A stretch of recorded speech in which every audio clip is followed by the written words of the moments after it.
I think it was the beginning of my second year there.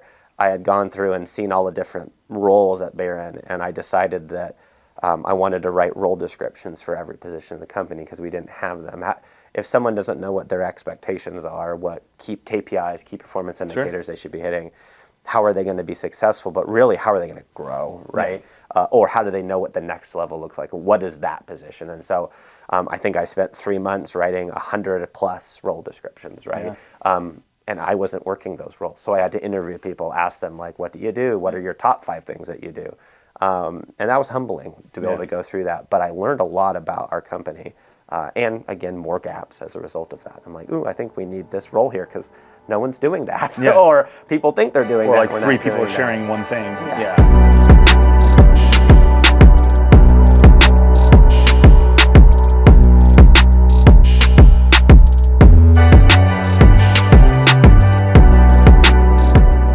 We'll start off with a toast. We have some awesome Doc Swinson's whiskey here. Yes, we do. And it just happens, Mr. Brad Barron, to be a 7-year-old Golden Hour limited edition rye rum and port that we're going to be sipping on today while we have our conversation. And you happen to have been at Barron for 7 years. Yes, in many different capacities. It was like this bourbon was meant to be sipped today. So, well, cheers. Yeah, cheers. Thanks for having me. Episode 6. Just kidding. Episode 1, season 6. We're back in the studio, and we're here with Brad Barron, HEAP, heating, electrical, AC, and plumbing. There we go. Just kidding. We're back in the studio. Welcome back, everybody. And Brad, for those of you that don't know you, the name Barron is very deep rooted in this community from a community perspective, a giving perspective, a support perspective. I mean, you guys are providing services and replacement for really important pieces of people's houses and their lifestyle, all of the above. How did you get into this? I mean, you've been in Whatcom County for your whole life, right? Yeah, there was a stint of 10 years where I was not here, and I can share that too. Yeah. But I'm born and raised in Bellingham, Washington. So. Why'd you leave? School. Yeah. Oh, yeah. The school thing. Okay. The school thing. Yeah. Yeah. So I went to University of Washington. Yep. Actually went with my high school sweetheart, Brooke. She's also born and raised in Bellingham. We went down. She's a high school science teacher. Yeah. I went the engineering route, and after we graduated in 2011, we were still sort of in the bottom of the Great Recession, so not a lot of jobs up in the Bellingham area. So we made a decision to stick around down there, find jobs. I was blessed to be one of 3 people the engineering firm I worked for hired that year, and spent 4 years doing professional engineering work, and then spent another 4-ish years doing engineering management for a manufacturer. So I traveled all over Washington, Idaho, Montana, Alaska. Beautiful spots, but I was on the road a lot. Yeah. Like 3 weeks every month. And it was a lot. And in 2017, my dad, I guess it was actually just prior to 2017, 2016, we were talking, and he said his business partner of 20 years was going to be retiring. Yeah. He was going to retire in 2018, and did I have any interest in the family business? Yeah. So up until that point, I had been doing engineering for a long time, and we had some conversations, and in 2017, made the decision, February 6th of 2017, to dive into Barron. And at that time, it had been around for 45 years. So. 1972, right? 72, yep. Yeah. So was there a part of you, knowing that this family business had been around since 1972, it's been around your whole life, right? Because you're not 60 or 70. You're like, what? Not yet. I'm 35. I don't mind cool. sharing that. I'm 35. Okay, 35. Yeah, I just turned the big 35. So. Right on. Congratulations. Yeah. Was there a part of you that kind of wanted to rebel against getting into the family business at some point? Like, you have this great opportunity. It's a great company. Yeah. It's huge in Whatcom County and all over the, up and down the I-5 corridor, right? Yeah. Was there a part of you that said, I want to do it on my own. I want to figure this out on my own. I don't want to just jump into this. Yeah. Well, I can say this. My dad growing up, I have a younger brother. His name's Tim. He's 2.5 years my junior. My parents were very adamant that they did not want us to go into the family business, not because I don't think we were capable or could have been able to be successful there, but because of the fact that they wanted us to do our own thing. The neat part is that was pretty aligned with my thought process. I didn't really have an interest, not because I didn't enjoy watching Barron grow as a young kid, watching my grandfather grow it, and then my dad grow it as he took over in the late 90s. But because of the fact that I had other interests, at least I thought I had other interests. I like problem solving. I like building things. I was always the kid that was in the neighborhood helping build the next tree fort at the end of the block, or a bridge over a creek, or whatever it was. That was what I liked to do. And so I wanted to get into engineering. For those who are from the area and went to school, I had a really influential teacher, a science teacher named Mr. Dowd, Alan Dowd, who was in physics, that really inspired me to get out and lean into my problem solving passion. And engineering seemed like a great way to do it. And I actually chose the civil engineering route, which is even more not related to HVAC, electrical, plumbing.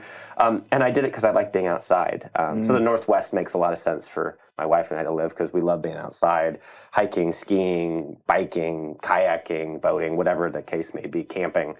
One of the things that actually inspired our Barron Cares Volkswagen camper logo, I have a Volkswagen camper. I like being outside. And civil engineering was a way to be outside, and I love to do that. And so, long story short, your question, I didn't necessarily rebel against going into the business. I wasn't pushed that direction, and I didn't really lean into it when I was younger. It wasn't until I realized that you can take a lot of what you've done as an engineer and apply that to business. Because at the end of the day, and you know this, business is problem solving for your employees first, and then your clients after that. Because if your employees aren't successful, there's no way your clients are going to be successful. So at the end of the day, we're problem solvers, right? And we want to do that to help our clients achieve their dreams. Yeah, that's interesting, the whole concept of succeeding through others. And I think a lot of business owners say that, but then actions are differently, right? They're so focused on the customer, which is great, but in order to grow something like you have, or your family has, you have to find the right people, treat them really well, set them up for success. And there's a lot more that we'll get into as far as the tech school, just all of the programs that you've created, just investing back into your people, because then it kind of emanates out into your clients, right? Or their clients, right? Couldn't agree more. Yeah. So you're in the civil engineering position. Was that here locally? Down in Seattle. Okay. Yeah, was that messy? A little bit? Yeah, I mean, you're dealing with stormwater, sanitary sewer, dirt, asphalt, concrete. I leaned more into the water quality and environmental side of civil. So my degree is technically civil and environmental engineering, and I really liked the environmental side. I'm a huge fan. I did a lot of work on water quality projects when I was in the engineering space. And then even when I was a manufacturing rep as an engineering manager, same thing. We were selling a lot of water quality products, retention, detention, that helped with water quality.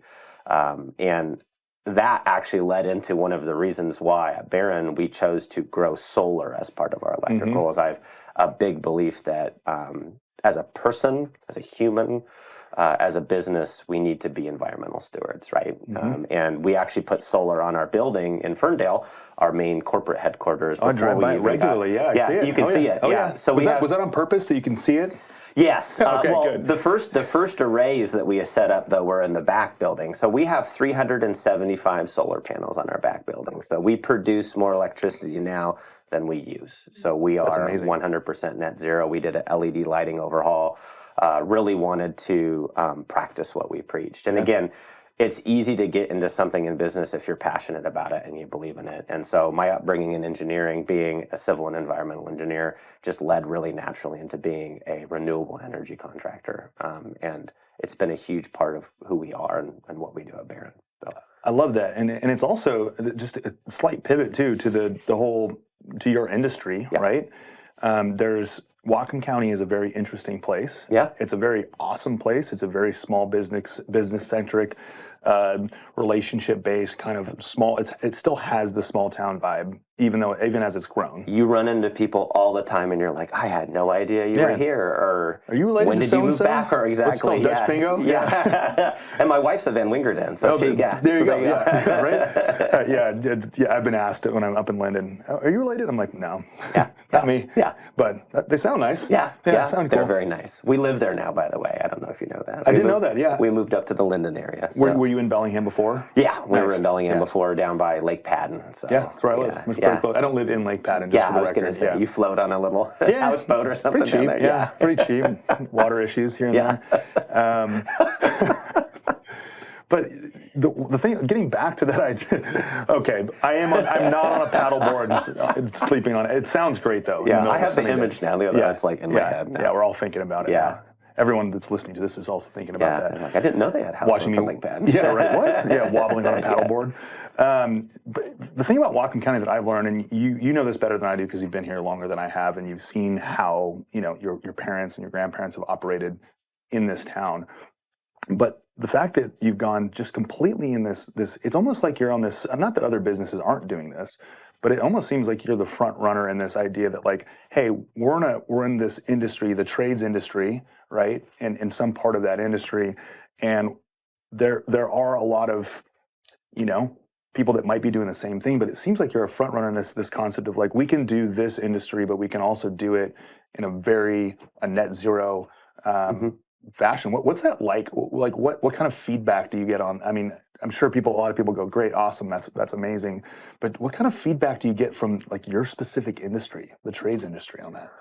Yeah, well, I think that we've been pretty early adopters of technology that has been green. Like as an example, ductless heat pumps or mini splits has been a part of our portfolio that we've offered customers since probably the beginning of when they were popular in the United States. So, and this predates me, so I can't take the credit for that lean in. My dad, John, saw the movement toward heat pump technology and the benefits it provides, not only from a customer standpoint of being less costly to run, providing both heating and cooling, but also the fact that it is an environmentally friendly product. And so we've always leaned into that type of technology. And the merriment when you take heat pumps and then you take solar as an example and bring them together, a lot of clients and customers of ours go, oh, like that makes a lot of sense. We can do a lot of things to take care of our home and our family, but then ultimately take care of our community and the environment. So it seems to work for us. Our clients like it.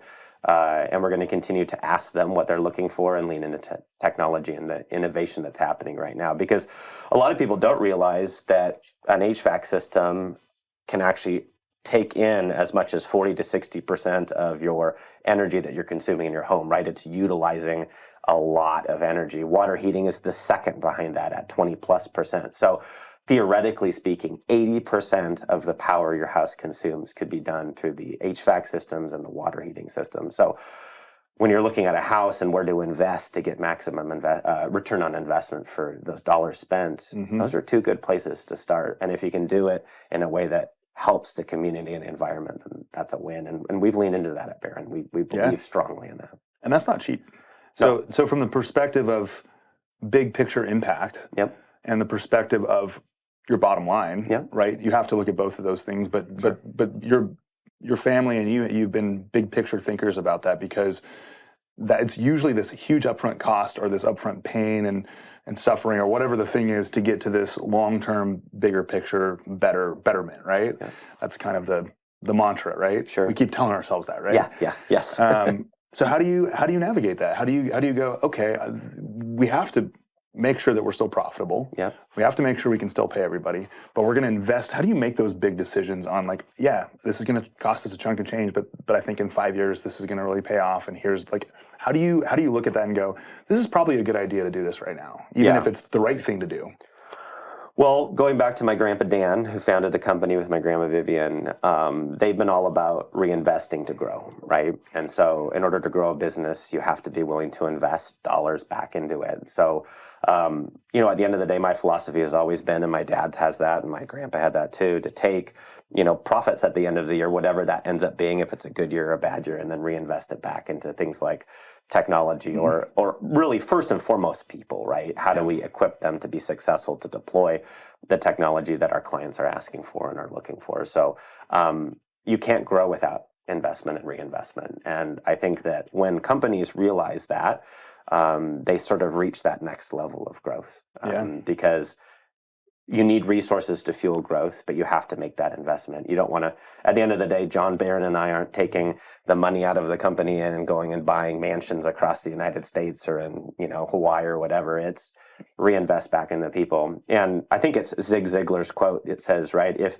you can achieve or get anything you want in life as long as you can help other people, a lot of other people get those things as well. And so from a leadership standpoint, when we invest in our people, Barron ultimately succeeds. And we have something that we call the 4 C's of caring at Barron, which means when we look at anything that we do, it always starts with the coworker first. So that's our first C. So we invest in our coworker. And then they, because we've invested in them, can then invest in our customers, right? And it has to go that way. I've been told before that you probably shouldn't say that on air or on a podcast like this or on the radio, but I have no shame in saying that because I want my customers and clients to know that, no, we take care of our teammates. They're paid, I believe, best in industry. They have a good benefits package. They are trained religiously throughout the year to be the best they can possibly be. But then when you take care of your coworkers and customers, then the community is taken care of, right? Because you have a great workforce that is bringing home awesome wages to their families that can then reinvest. You have customers ultimately that have peace of mind in their home or business that they're going to be taken care of from a heating, cooling, electrical, plumbing standpoint. And then the community is going to thrive, right? Because both of those people are taken care of. When that's all met, company wins, right? Companies last, always in our thought process, because if you do those things in that order, your company's going to prosper. Wow. Coop, am I allowed to change my... I'm finishing that thought there. Yeah, I'll do the same thing. So cool. Is this okay? Yeah. Okay, just making sure. Here, I got to pull it there. It's really painful when you're building to, not painful, but it's hard to think that way because you're thinking about your own family, right? Sure. And that's something as a leader that is part of what you're thinking about, but part of your family is your company, your people. So really powerful to think of it that way. And it clearly shows because you guys have grown over the years and we'll probably continue. We'll talk more about the future. Yeah. We can talk about landing on the moon in the future here. Yes. I want to jump back into Aeronautics. Barron Aeronautics. I love it. I love it. Landing on the Mars. Skip the moon. Yeah. Skip the moon. Yeah, we'll beat Elon. So. Crazy guy. Yeah. Anyways. So 7 years ago. Yep. The age of this whiskey. The age of that whiskey, yep. You made a decision or were approached by your dad about joining the company. Yep. Okay, so tell me more about, where did you start? Was there okay, you're going to start out as CEO of this company and you're going to take over and I'm going to be, taking a more backseat role? Yeah. Or did you he said, yeah, we'd love to have you a part of it, but here's where you're going to start? Yeah. No, that's a good question. I actually, I started without a title. We had an idea of what I wanted to do, and just I say Brad. That it's just an official business title. I came in with the idea that I wanted to learn the company, so I started in the fabrication shop. I spent 6 weeks trying not to lose my fingers, right, working on sheet metal and doing fabrication, but with an intent of understanding that process, because at the core of what HVAC is, whether it's residential or commercial, majority of systems in this area are ducted systems, right? So they have ductwork.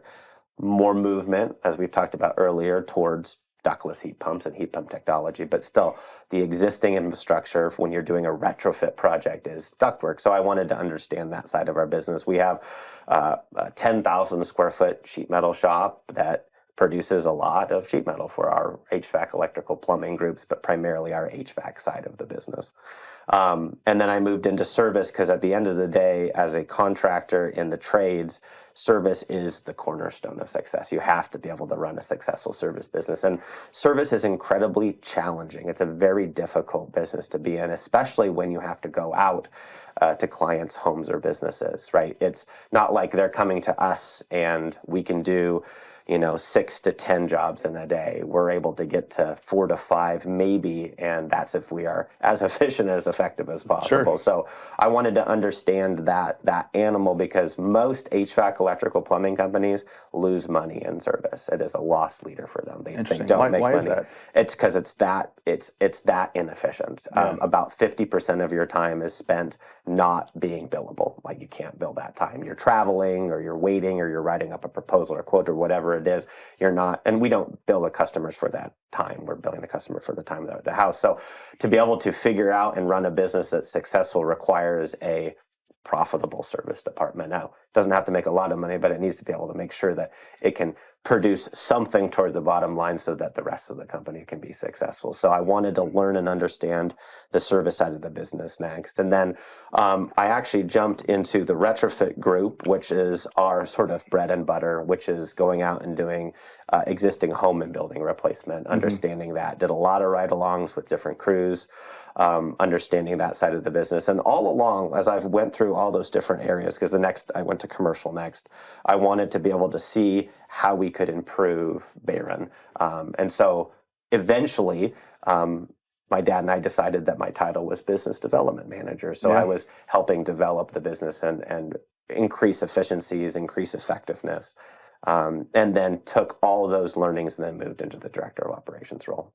What were some of the most memorable things that you noticed in an already highly functioning company? What were some of your first things, and what was that conversation like with your dad, where you go, hey, this thing's not working well? Yeah. I mean, obviously you guys have that personal relationship, but you're in a business setting. Yep. And this is his baby. It was your grandpa's baby. Yep.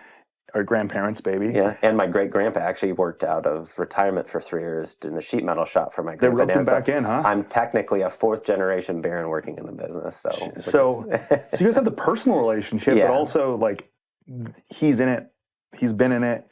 Yeah. And you're kind of you're like working your way through these different avenues of the business.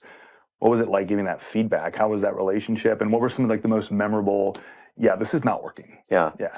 Well, my dad, John, and we have a really good relationship. We're very blessed in that area. We can be very transparent with one another. I think we have immense respect for one another. So being able to share those things, it was never something that I shied away from. I felt like, if anything, it was going to help him and help me and help our family and the teammates be able to prosper by being willing to share. Yeah. And there were things that we weren't doing right. When I came in, we had a lot of systems and processes that were known by individuals that have been doing it a long time, but weren't documented, right? That's a problem. It's very difficult to scale a business if you don't have documented processes. I think actually, if you look at, I think there's a book that talks about the 7 levels of business scaling, right? Number 2 is process, right? You got to have your processes. Yeah. And while we had some, there was a lot of tribal knowledge, very common in the trades to have that, or in construction businesses. Some guy that's been there for 30 years, that's done it a million times. He can explain it he can sort of explain it to you, but he can do it better. 100%. Yeah. And so that was, I think, probably one of the biggest glaring holes, right, or gaps. We call them gaps at Beiren. Was okay, we need to get into documenting our processes, and we still have room to grow there because technology is evolving so fast, and team members are, we're adding team members quickly, and there's gaps that are created through growth, right? And so we're constantly working at that, and that's something that we're never going to stop doing. But that was a big area, and that was difficult. It was a culture shift for people to go from no, I don't need to write that down. And I'm like, well, imagine you times 4 and those, 3 other people, they don't know what you do. Mm-hmm. How do they do your job? Yeah. Right? Can we just put your brain on a table, please? Right. Yeah, please. Unfortunately, we don't have that technology. Yeah. The plug in and download. Not yet. Chip, whatever. Who knows? Yeah. Who knows? Elon maybe is working on that. Scan the brain. Yeah. But sci-fi guy? Sci-fi. I love sci-fi. Same here. Yeah. Sci-fi. Maybe we'll have to watch something. Sounds good. Yeah. But at the end of the day, being able to talk with him about that never was something that was challenging or scary. He accepted it and said, yeah, let's get after it. Let's be a process-driven company. I think it was the beginning of my 2nd year there. I had gone through and seen all the different roles at Beiren, and I decided that I wanted to write role descriptions for every position in the company because we didn't have them. If someone doesn't know what their expectations are, what key KPIs, key performance indicators they should be hitting, how are they going to be successful? But really, how are they going to grow, right? Or how do they know what the next level looks like? What is that position? And so I think I spent 3 months writing 100+ role descriptions, right? Yeah. And I wasn't working those roles. So I had to interview people, ask them, what do you do? What are your top 5 things that you do? And that was humbling to be able to go through that. But I learned a lot about our company. And again, more gaps as a result of that. I'm like, I think we need this role here because no one's doing that. Or people think they're doing that. Or 3 people sharing one thing. But so that was a big one. Another one, and it sort of dovetailed into why we started our own school at Beiren, was the fact that we did not see enough people coming out of the technical colleges and into the trades to satisfy demand. This was exacerbated during the pandemic. While a lot of companies struggled immensely, some don't exist anymore today because of that. It was a very challenging time for the United States. About 3 months into that lockdown, right, all of a sudden, Barron was an essential service, right? Everything that we did was essential, and people were stuck in their houses. And we went from maybe a call volume of 1,000 calls in a week, right, in our service group, just to 1,000? just 1,000, Yeah. right? Pump those numbers up, Brad. To Come on. 2,500 to 3,000 calls in a week. Oh, right? my God. And we could not scale the level of the number of technicians that we needed fast enough. And I've had a lot of reflection during that time. That was a time where we let some of our customers down. And I'm fine sharing that because we were not able to meet the demand because we didn't expect to go from 1,000 calls a week to 2,500 to 3,000 calls a week. It was really challenging. But the school helped. Since then, we've graduated 30 technicians that we have paid and trained in-house. That's awesome. To help service residential customers and commercial customers. And we're in a position like we've never been in. And the pandemic helped us move in that direction.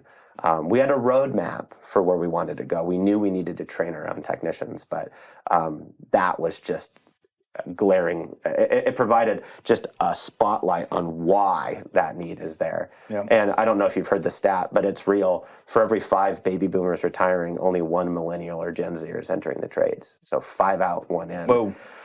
And that's challenging. And they're also leaving with the guys that have and gals that have the roadmap in their head of how the positions get. They're also getting out. So if God forbid a company hasn't documented their processes and those people have left, then who's going to rewrite it? Yeah. And my dad is one of those people. My dad's looking to probably retire in the next few years, and he's got a lot of knowledge, and in the last 7 years, I've been downloading as much of that knowledge. Again, I don't have the plug; I can't do that. But trying to download the Matrix. Yeah, exactly. Yeah, I learned jujitsu or whatever. I don't know jujitsu, but trying to learn as fast as I can, knowing that horizon, that will ultimately end. It will sunset. Yeah. And that's happening all over, all over the trades, and even for industries like yourself in real estate. Helping clients buy homes is going to be, an exciting opportunity for these new generations. But then they're going to own those homes, and they're going to rely on trades companies like ours to do their HVAC, electrical, plumbing, and we need to be ready with the technicians, the electricians, plumbers to take care of their houses. That biggest investment they probably make in their entire life, right? You probably know that stat better than I do, but I'm assuming a home's a pretty darn big one. So. Pretty big one, yeah. Some people, the anomalies, have bigger investments, but I'm not one of them. I'm not a Bitcoin guy, so I don't have that. Yeah, exactly. I have a house. Yeah, exactly. One thing that I've noticed as you've been speaking, you made the line in the sand between, I think it was gaps and holes. Mm-hmm. How important when you're creating culture is language? Huge. Yeah. Yeah.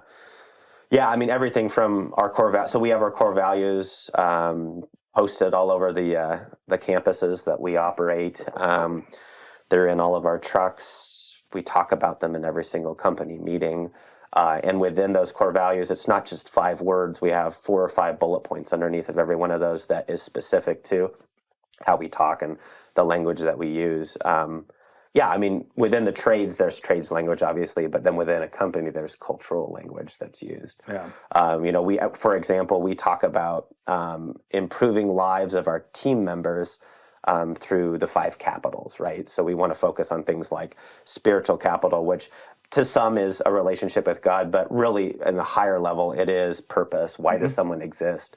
And if you can't help a teammate grow that spiritual capital, that purpose, that why, they're probably not going to be as successful as they could be, or God forbid, as happy as they could be, and not as engaged as they could be. And then relational capital is the second, right? We want to make sure that we build relationships. And so capital, as an example, is words we use. It might be used differently somewhere else, but at Barron, right, it's about how we improve our team members' lives, that first C, the coworker C.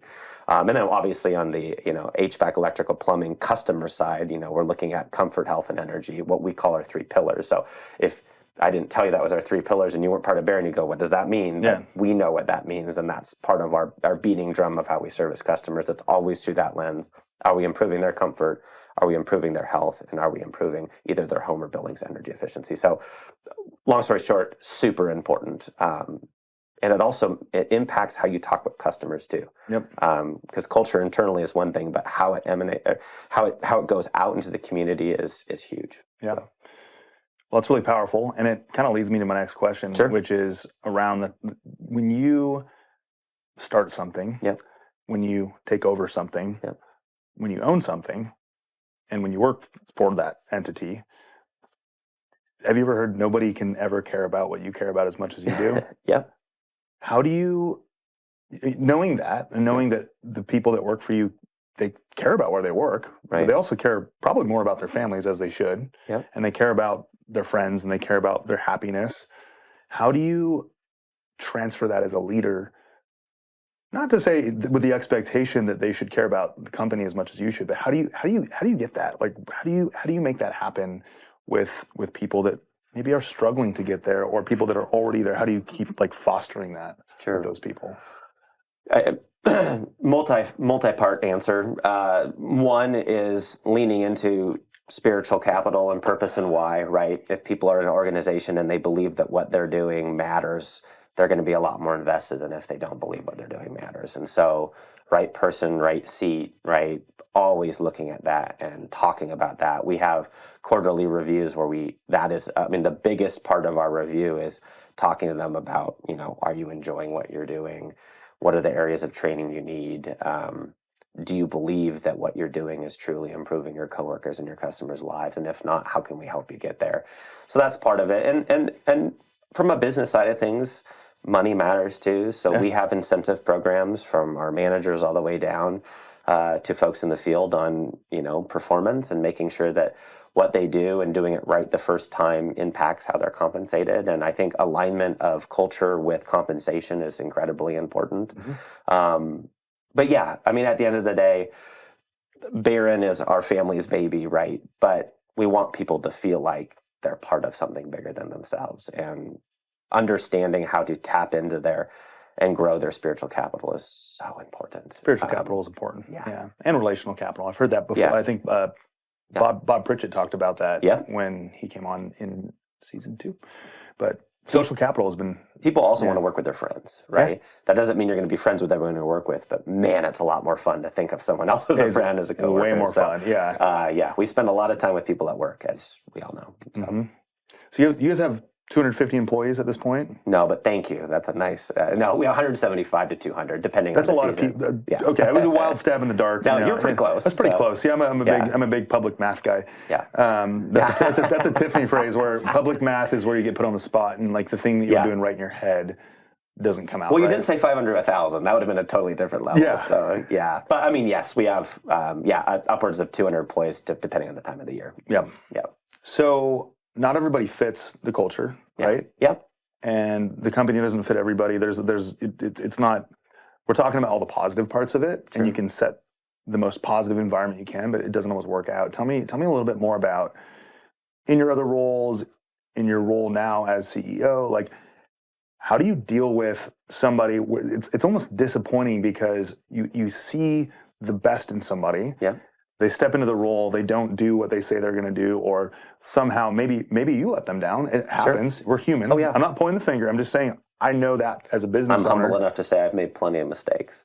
What is that like? How do you, when we're talking about like accountability and we're trying to hold someone else accountable, we're holding ourselves accountable, what's that like for you as a leader to go, wow, I need to be accountable for that, or this is tough because I actually like this person as a person, but they're not performing. Yeah. How do you deal with those crunchy, just negative? They're sad moments. Yeah. Because you want to see people be successful. Yeah. No, it's difficult. At the end of the day, people are a company's greatest asset, right? And you need to be able to treat them as such, but it doesn't always work. I've found that being very direct, there's different ways of saying this, but the phrase clear is kind I think it resonates with me, and having those conversations, that's why we have quarterly reviews too. It's not just a one-way street. We both have those conversations. You got to have them. You just got to have them. And then you got to realize that people are human. Like with the exception of a few and this happens just like, wow, like we should not have hired that person.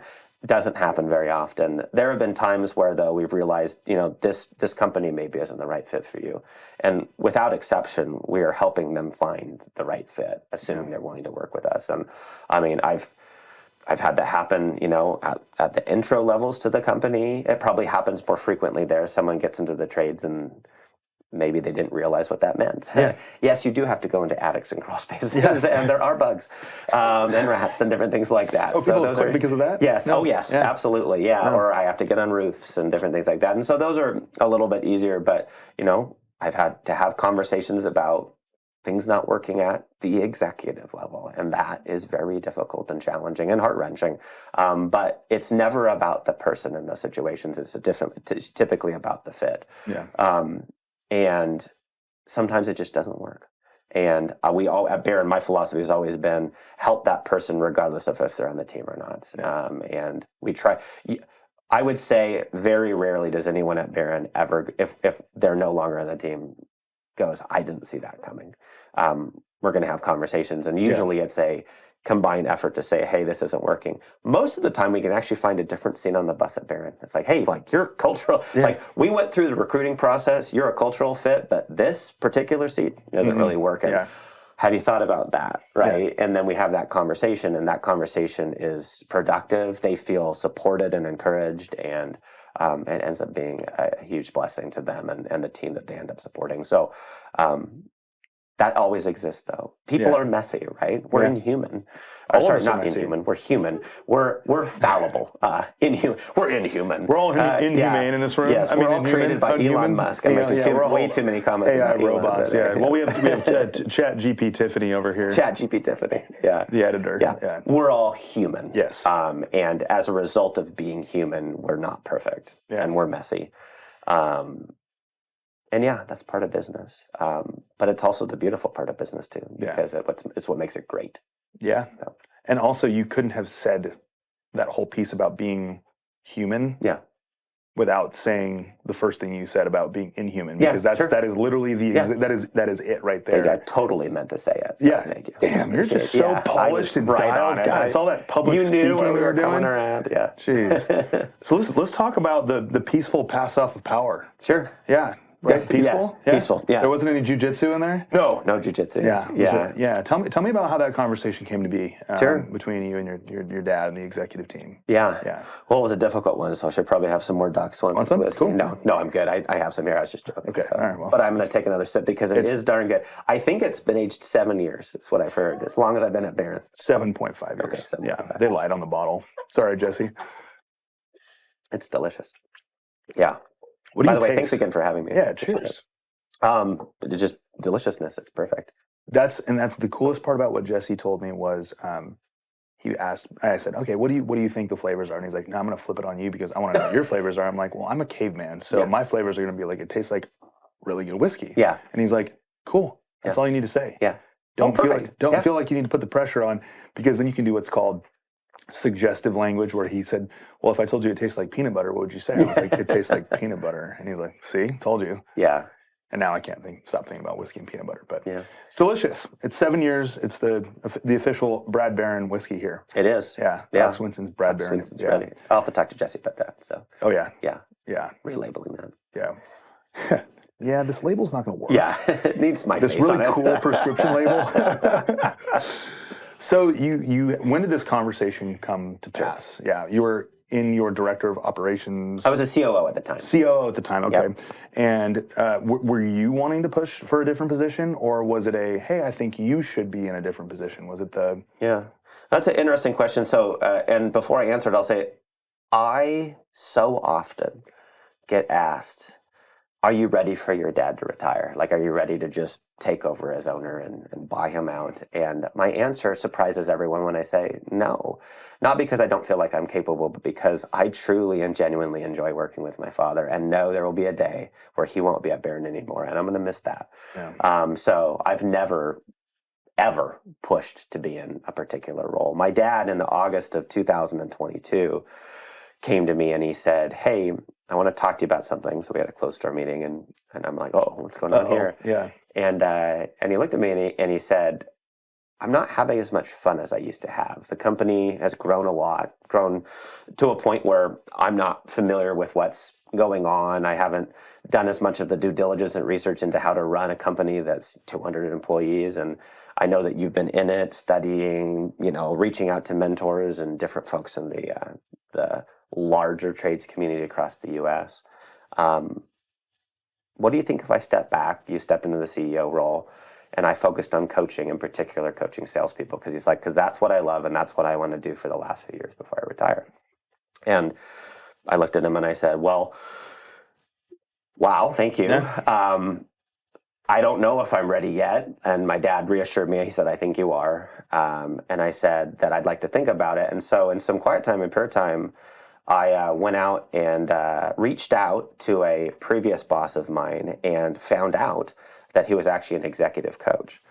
And I thought, this is a great opportunity if I'm going to step into a CEO role of getting a third-party perspective of someone that can challenge me and push me, that's not in the business, that's not my dad, and help me grow and help Barron grow as a result of that. So I reached out, got an executive coach, and then at the beginning of 2023 took over as CEO. But to answer your question, long story short, never a conversation from me to him of, get off the throne, John, or whatever, right? It was... You'd probably say it jokingly over a glass of whiskey. Oh, absolutely. Yeah. And John, going to dethrone you, John and I, exactly. Some Game of Thrones shit. But... and Doc Swanson said it's a good way to do it. Swanson is a good way to do it. Yeah. But I will say that it's him coming to me like that is exactly why I consider him one of my mentors. Yeah. Is his ability to humble himself and say, I'm not having as much fun. I don't think I'm going to be as effective in this next, section of time that Barron's going to be going through growth and all that. And I believe in you and want you to do it. Yeah. And it was humbling for me too. So one of the things that I've experienced, and I'm sure you have it as well, especially stepping into every new role being this like new thing, and new set of skills or to acquire or to growth to jump into. The whole conversation around imposter syndrome. So I think it's important to talk about it with that moment with your dad. Sure. Where he's like, I think you're ready. And you're like, I think I need a coach. Yeah. That's pretty incredible to think that way. I think a lot of people would go, hell yeah, I'm ready. Yeah. To say, I super appreciate this. I'm a little bit like nervous about it because I want to make sure that I truly have like dug deep and really made sure that I'm ready for this because it's a big role. Yeah. What's imposter syndrome like for you? Stepping into that role, knowing that you've been in every position in the company. It's usually the people that that really are the best for the role that are like, I don't know if I'm ready for this. Yeah, right. The other person's like, okay, hold on. Yeah. You're ready for this. Yeah. What does that phrase mean to you, imposter syndrome? Yeah, no, that's a good question. All of those things you feel in a moment like that, to your point, are you ready? Do I think I can do as good of a job? Am I going to fail or let my dad down? God forbid I got to fail and let 175 to 200 people down.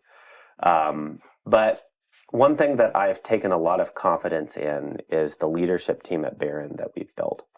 And you can't run a business by yourself. I strongly believe in that flat organizations are more nimble and allow opportunities for people to be able to share and be autonomous. And so back when I was the COO, I had actually proposed to John that we flatten the organization. While we still had officers at the company, every officer was still managing a particular division. So they were in a facet of the company to understand what was going on, what was happening in the trenches. And we've kept that same strategy to this day.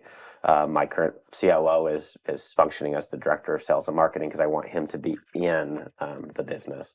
And my current CFO is functioning as the controller as well. I want him to be in the business working with our accounting team. While they're still providing strategy, they also then can provide me and the rest of our 8-person executive team and 20-person leadership team good data, good insights into how to be successful. And so I'm very blessed to have a team that's very capable. That cares immensely about the teams that they support. And I think that helped me not be as concerned about, whether it be failure or falling short of my dad's expectations or the client's expectations or whatever. We're all going to do those things. Yeah. But if you have a team that can come around you and support you, you're going to be okay, and you're going to make good decisions, and they're not always going to be good, and then you make good ones after you make a bad one, and you move forward and have that mentality. So I like to lead in a way that empowers our team members, in particular our leaders, to be leaders and not to micromanage. And I've never been a micromanager. I'm an I dotted T's crossed guy, but not in a micromanaging sense. Just like, I want my processes documented. I want to know who's doing what and what they're accountable for. I want to make sure we get feedback on how clients are experiencing our services, and that be able to correct them when we fall short. Thoroughness. Yeah, absolutely. But so felt all those feelings, but also took confidence in the team that my dad helped me be able to build. And leaned into those, those wise people around me, some of which they may be below me from a corporate ranking, but they're still people I lean into for mentorship and guidance, because I don't know everything. They're in it. Yeah, I'm not an expert in everything. I have a really good financial guy. I actually am. Yeah, I know. I'm an expert in everything. So. Yeah, cheers to being an expert in everything. Yeah. Absolutely. Master of nothing. Yeah, and the most humble person I've ever met. So humility is not. Yeah, I know. Yeah. Well, you know what's funny about that too is that I've found over time, and my team will make fun of me because I'm very long-winded, but I also Tiffany's laughing right now. But it's been really interesting to see as they've grown, as our leadership team has grown, and everybody has grown within the company. I'm talking and saying less because they are taking ownership over those situations and meetings, and I'm there, and they're less because they are totally crushing it. And they're nodding their heads right now, which is a good thing, right? They're still nodding their heads about me being long-winded. The camera's not pointing that direction, but they're genuinely going, yeah. And that's awesome to hear. And it's a weird feeling, too, because it feels like at the beginning when it's just you starting something, that is, you need to kind of be all the different facets, even the ones you suck at. You have to figure out a way to not fully suck at them. Yeah, exactly. Yeah. But suck less, right? Suck less, yeah, there we go. Cheers. Yeah, exactly. Be less bad, be more better. Yeah, more better. Yeah. But then you find people around you, to your point, that can fill in your gaps, right? Yep. And then they make your company better. Yeah, I've got a lot. That's why a lot of people work here, because I've got a lot of gaps. That's just a lot. Gaps, not holes, gaps, right? Yeah. I've never thought about it that way, but that must be why I have a 20-person leadership team. I have like 20 gaps, right? There's probably space for more. Yeah. There's a lot more. More on this topic, Brad. Yeah. By the way, do you taste any salt? A little bit, yeah. I feel like I taste some cherry too. I don't know if that's in there or not, but there's a little bit of a tone of that. You're just trying to suggestive language. Now I'm going to think about cherry the whole time, and now you're going to think about the salt and cherry. Salty cherry. No, I did. The salt, it's good though. Perfect. Yeah. It was, brewed, distilled at sea, whatever. Yeah, exactly. 7.5 years ago. Yeah, 7.1345 years ago. Yeah. So since you've been CEO, there's a lot of things that we have on our list that are like the proactive things, right? And I think we can talk a lot about this because I have probably the same feeling, but we have all these things that are like very proactive, like this would be great to do this thing. Like the trade school is a good example of something that is proactive, but probably took a lot of time to be like, okay, let's rip the Band-Aid off and just do this thing. Yeah, and 18 months of building it. And 18 months of building it. How much of your time do you feel like now as CEO is proactivity, and how much do you feel like is reactivity? Yeah, well, it's a good question. I think the transition, it's definitely more proactivity. I think when I was in the COO role, and by the way, for any COOs out there, I think that is one of the hardest positions in a company to run. And I'm not saying that because I was in it. I look at my current COO, Merrill. It is a very challenging. Bless you, Merrill. Honestly, it is very challenging because you are required to be both a visionary, a strategic visionary, and be able to triage and be reactive because unfortunately the day-to-day is in real time, right? You know what I mean? Like, as much as we like to look to the future, the COO is responsible for what's happening that minute, that hour, that day, that week, that month, that quarter, that year, right? Like, they're in it. So there was definitely a transition, and I'm a doer, right? I'm a roll up my sleeves and do it. That's why I got into engineering. And it has been a hard transition for me to go from being like someone that likes to be in the trenches to now like, no. My job is to think forward, 7 chess moves ahead, but also not ask my team to do things that should be 7 chess moves ahead, not 1, right? And that because I like to get stuff done and I like to do it quickly. And so that has also been a learning on my part is at the beginning, I'd say the first 6 months, I remember my COO, my CFO, Marilyn Patrick coming and pulled me in and I said, hey, Brad, you have really good ideas, but you are going to burn everyone out if you want us to do all those ideas now. And I'm like, thank you. First off, thank you for having the willingness to tell me that. And like, let's focus on 3, right? You know what I mean? And so we backed off and scaled back to that. You didn't say, oh, let's do 14. Yeah. As much as I would like to, it was really good. And as a result, I think we've actually accomplished more focusing on less.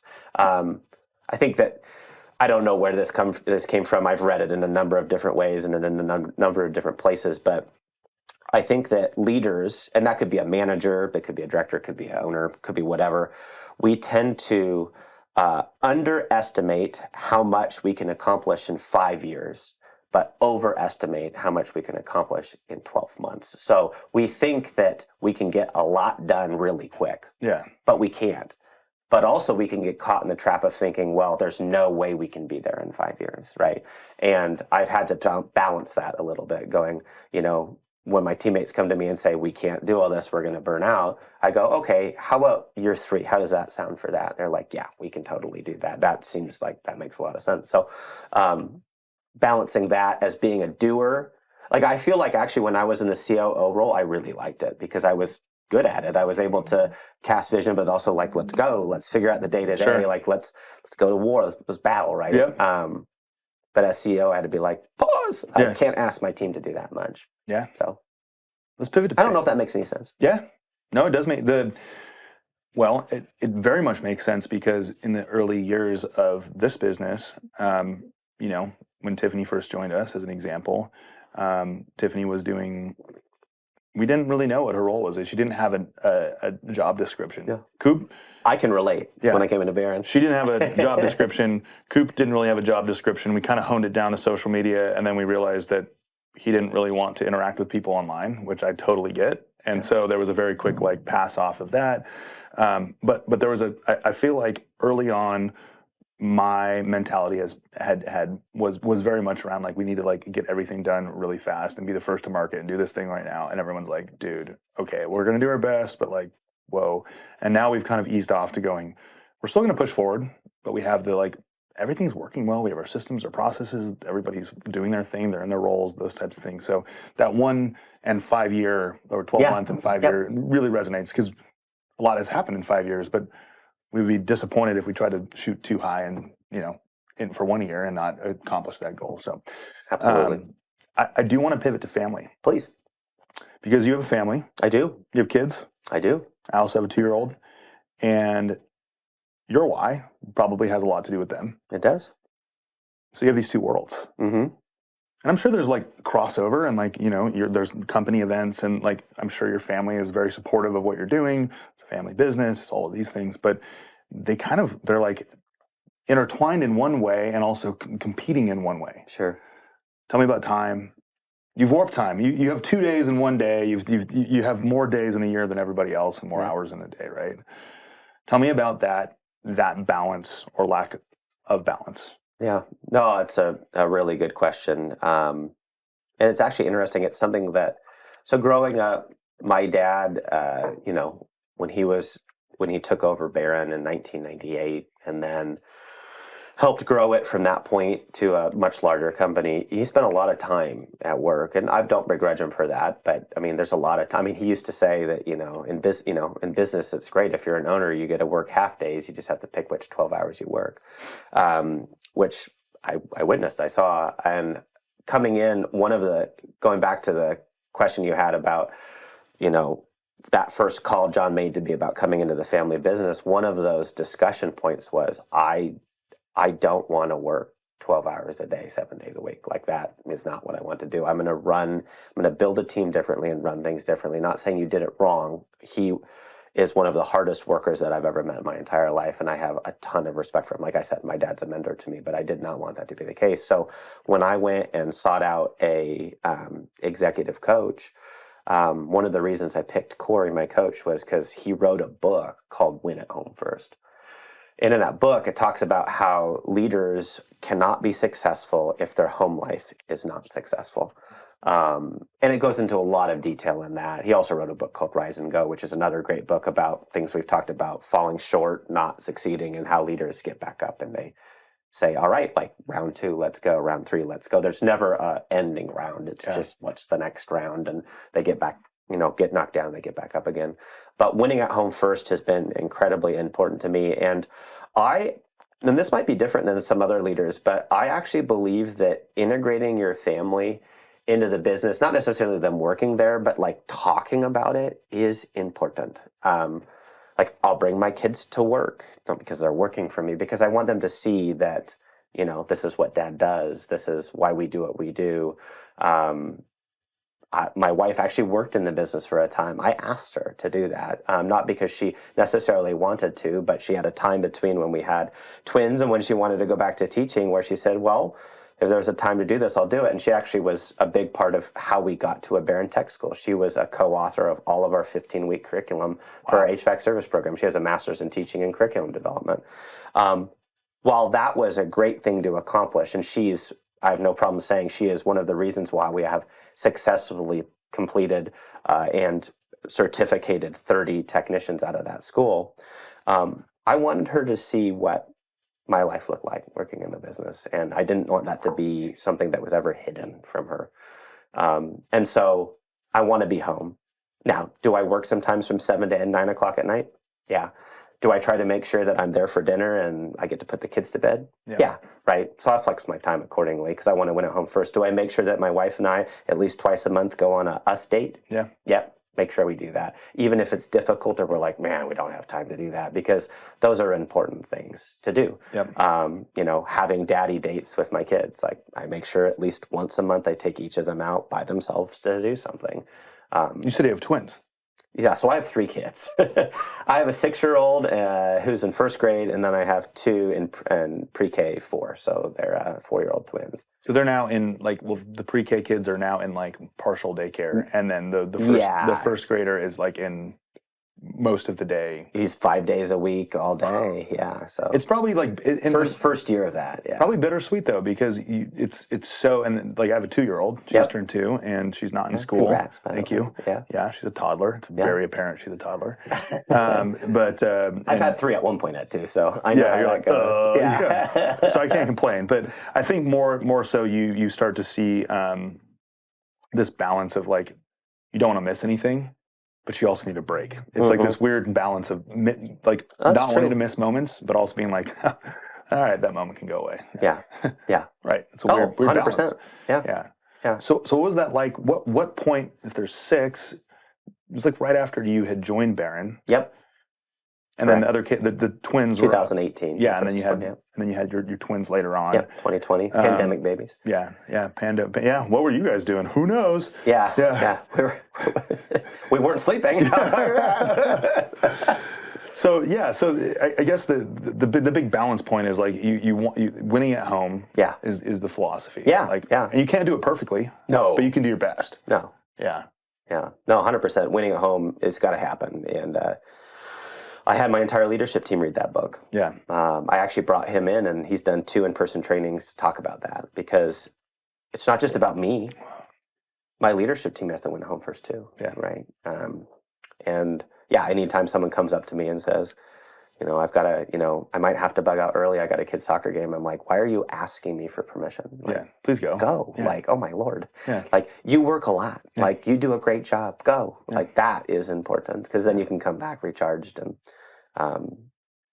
especially if that's their why. Yeah. So, and I think for most parents, that is. Family's important. Hope so. Yeah, you'd hope. Better be. They chose to have. So I'm saying that to them. It better be. It better be. Yeah. Let's cap it off with community, because Barron Cares is a big thing, big part of your company. It is. I see, and we've met a few times, but seeing how involved, like seeing the brand and seeing you physically present at an event or speaking at or hosting at something and involved in, Whatcom Young Professionals and all of these organizations. Tell me about community and that being a part of your why and your company's why. Yeah, and I think it goes back to, it's a really good question. It goes back to looking at our 4 C's of caring, making sure that community is a part of that. At the end of the day, we live, work, and play in the communities that our businesses are in, right? And so if you can't give back, there's no way that you're going to be a successful company. And I truly believe that. Some might argue against me, but I'd be happy to have some whiskey or bourbon and talk to them We're about out of whiskey, that. sorry. Yeah, where it's all gone. Yeah, it's all no gone. more. Yeah. But community has to be a part of the fabric, I think, of a successful business culture. And we've always done a lot at Barron. That goes back to my grandpa believing that, you know, when you take care of the community, your business is going to be taken care of. Those 4 C's of caring, while he never articulated them that way, they were always part of the ethos of Barron back in the early 70s at its inception. That was a lot of I's. Yeah. At its inception. I got it. Huh. But long story short, you know, we've given, you know, heat pump systems to families in need. We've given furnaces to families in need. We've given to a number of different organizations. And at the end of 2022, and it took a year to get us to this Barron Cares point, I said, hey, I'd like to find a way to involve the community in recommending organizations that do great work in Whatcom County and beyond. And I want to channel all of our energy, which our team has, right, into how does their work impact the community. So we came up with Barron Cares, which is kindness, appreciation, response, empathy, service. And our goal is to raise $10,000 a month for a local charity. And it's not just Barron giving $10,000. It is actually tied to our coworkers' work and our customers engaging with us. So it's based on a system sold, an HVAC electrical plumbing system sold. $110 goes to that charity. So there's tie-in and buy-in, and we don't inflate our costs, and you know, to do that, we take it off of our bottom line, and because that's what you do. I actually believe that we should always give from our top line. That's my philosophy. You know, we've had money. I mean, we're a seasonal business. A lot of people don't know this, but at the end of the day, while Barron makes money at the end of a year, there's months we lose money. We still give money every single month to a charity because that is what you do. You give from your top line, and you take care of the community. And Barron Cares is a big part of that. And we reached out to the greater Whatcom County community, and we had almost 40 nominations for organizations in need. I mean, that's crazy, 40. And that wasn't everyone that said something. So that shows you the need that's there and the work that's being done in Whatcom County. I think it's what makes this an amazing place to live, work, and play. We have people that are bought in. I see that through the chamber work, through WIPs. I see that through all of the different people I meet. Got to be invested in the community, and we're never going to stop giving. That's just part of who we are. Yeah. Nothing wrong with being a social good capitalist. Yeah, absolutely. Making money, providing, like, if the more you have, the more you're able to give, but there should be a mechanism. And I probably put out 3 or 4 videos that no one cares about that I was in my car, you know, ranting about that every business should have a social good mechanism in it. Absolutely. Like, we succeed, everybody else around us succeeds to a certain point, right? So anyways, that's really impactful. That's really cool. And we'd of course love to do something in the future with you guys, some sort of collaboration. Yeah. Would love that. Yeah. Yeah. And just love what you do for this community. And also, we haven't had a chance to sit down and talk. Yeah. We've like crossed paths, you know, numerous times at events, but it's ultimately, usually, hey, what's up? Whiskey. Yeah, exactly. No, it's now we know. Now we know. But just really appreciate what you all do for this community. And I think a lot of people have either been serviced, had something replaced, have had some sort of conversation with your company, and so you're a very important business in this community. Yeah. One final question I have for you. Sure.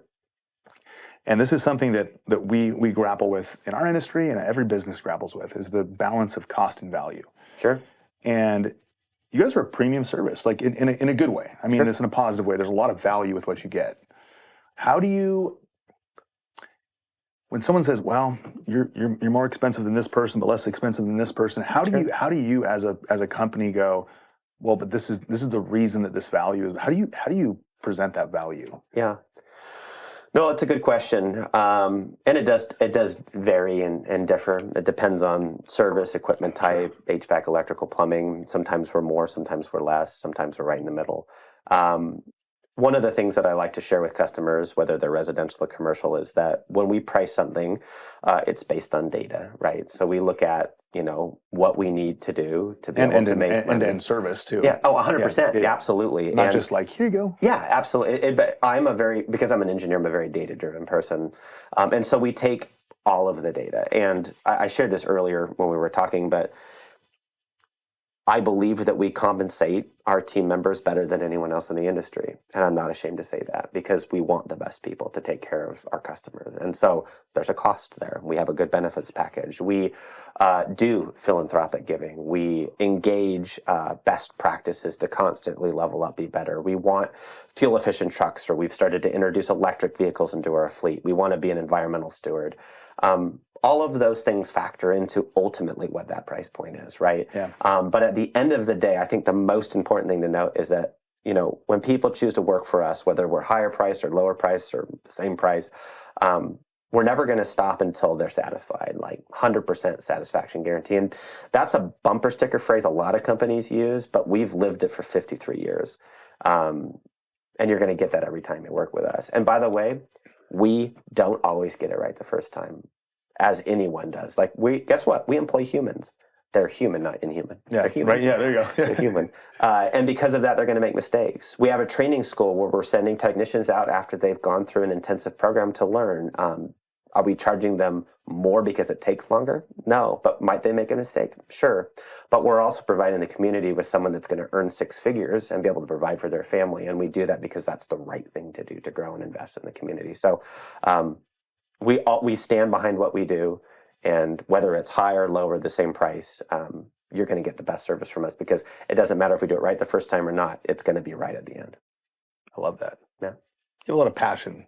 Just a little bit. What would you pass along to other business owners, or people that have taken over a business or are wanting to start a business? What kind of advice would you give those people? Yeah, I think say they're starting a business, let's start there, or just getting going. Develop your mission and vision statement. Figure out why you exist and believe it. Don't just have it be a bumper sticker. Like, engage your team members. Talk to them about why you exist. That goes back to spiritual capital, right? Then establish your core values. Like, what are your hiring and firing decisions, right? Like, we hire based on these and we fire based on these, right? And I know those are interesting. Like, people might think I'd say, like, get your pricing right, or talk to people about financing or whatever. It's like, no. You start at the basic building blocks of success, and that starts with culture, right? And I think that a lot of people miss that. It's very easy to just jump in and say, all right, like, here's the service we provide, or here's the product we provide. And if you don't start with culture, the mission, the vision, the core values, the why behind what you do, you're never going to succeed. At Barron, we train our managers that the first thing that you do when you come into a new team, whether you've been promoted or you've been hired in from the outside, and we try as much as we can to promote from within. We find that being a very successful practice. But establish a position of trust. That has to be the first thing that you do, right? So I'd encourage anyone out there that's growing a company, make sure their managers know that you have to have the trust of your team. Nothing else matters if you don't have the trust. Like, literally, it will all erode away. It's like building a house on sand. It will not work. You got to have trust. And then your team has to know the why. And again, that goes back to mission, vision, goes back to core values. They have to understand why that organization exists. Like, why are you doing what you do? Spiritual capital. It goes back to, again, a lot of these themes all tie back together, right? Then you have to, and we talked about this too, invest in tools and training, right? You have to give them the tools and training to succeed. And then the last thing that you do is you track their performance. I have had to let people go in my management team because they started with KPIs. They started with tracking. They didn't build trust. Their team didn't understand the why, and they did not train them right. And they just said, this is how I want you to perform. And you are going to lose every single time if you start with tracking. So those are a few. Boom. Did you know this is episode 41? 41. But thank you, Brad, for coming on the show. And thank you for having me. We're kicking off this season with a bang. Yeah. Hopefully not a bang in somebody's furnace. Yeah. But if you do have a bang in if they're in their furnace, they can call you. Well, not you. What I might recommend, because it is September, in the next month, get your furnace serviced now. And I don't say that from like, that might sound like a selfish plug, but like, no, like get it serviced now. Like don't wait till October 15th. So it's not a bang. Yes. So it runs smoothly all winter long. And now is a great time to do it because it's less expensive than in the wintertime. So, and Brad's free for everybody servicing. He'll be out there on his own doing it. Absolutely. I'm not very good at it. It's why I have better technicians doing that. But I do know how to, I play with fire when I service a furnace. You know the risk. You know the reward. Yeah, and the reward is not there. I send someone else out. So we're blessed with good team members. Yes, you are. Well, thank you for kicking off. This is episode 1, season 6. Cool. 41 episodes total. Congrats, and it's by the just way. That's getting awesome. more, like every episode is more and more and more fun. And so I just appreciate you sitting down and dealing with a few mostly fun questions, but some, some tough questions. And I think it's important that people understand that we're all human and we're doing our best. We are. And just appreciate what your company does for this community. Yeah. Well, I appreciate what you guys do too. So cheers. Bank, we're done.